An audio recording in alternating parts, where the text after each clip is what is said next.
Hello everyone, Mike Kruger from Weather NorCal. This is another edition of Turtle Bay Wonderful World of Animals. And you can see the sign behind us, which, by the way, it's new. I know you're excited about that. Sharon, this is Sharon Clay, by the way, in case you've never met her before, but I know you have. Walk on the Water. This is the new sign, right? It is our new sign. You're so excited. It pops in the theater. It does pop. It looks great. It's great. I think it's phenomenal. But we are doing a behind the scenes Walk on the Wild side. So what's going on? So really the deal is, it's April, which is big time training season. Shows start May 11th this year. Ooh. And so that's like not very far away. And it takes like 8 to 10 weeks to prepare for the show. So people don't realize how much goes into actually getting them. We make it look easy with the animals doing their thing. It takes a long time to communicate and train and get them to understand what to do. And so we're in the middle of training season. So we thought we would run a training session with you right now with our crested caracara. Okay. Her name is Suerta. Yes. And we're going to have one of our trainers, Jesse's going to be doing the working of her right now. And you never know what's going to happen. So sometimes when we train, like they're just perfect. They come in, they do it. We're getting a little bit farther and she's doing it. But she has a bum wing. So it's hard for her to fly down. So sometimes, you never know, we may have to pause and come back, because sometimes if she comes in too high because of her wing, she can't come down and she goes all the way over that way and ends up in that tree over there. And then we have to work on helping her to make her way back down. Okay. So that's what training's all about. Everything here is choice and control. We don't force them. We just help them along and reinforce them and make them want to be with us. And so that's why they don't go anywhere. Well, should we get to it? Let's get to it. All right, All right, Jesse's over here. We're going to step aside over here, and then Jesse's going to go there. We're going to kind of get out of Suerta's way, and we're going to talk about what's happening. So this is a remote release box that's getting ready to get opened. So here they're going to go with that. Jesse's got a signal that she's got on the ground that she's going to do.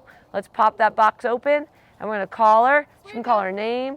And then see, she's up a little high. She's up a little high. She is. Look at how she corrected. What? I saw that. That was amazing. That was awesome. So that is showing a huge amount of confidence, because she used to really not be able to correct if she got too high. So she's a member of the falcon family. She's going to say hi to me. Okay. Now go back over there. We're distracting her training. So once she flies in, she walks with the trainer. That's our idea. We like to show her walking because even though they're a falcon, they spend a lot of time on the ground. And so she looks more like kind of a vulture and a hawk and a chicken all at once. I love the hairdo. Yeah, isn't that the greatest? And it actually moves up and down for communication. Now she's trained to the color purple. Okay. So she shows color discrimination. So we'll do it a couple of times today to show that you can do it in all different ways. I don't know if you want to move over a little bit with the camera, unless you can see what's happening there.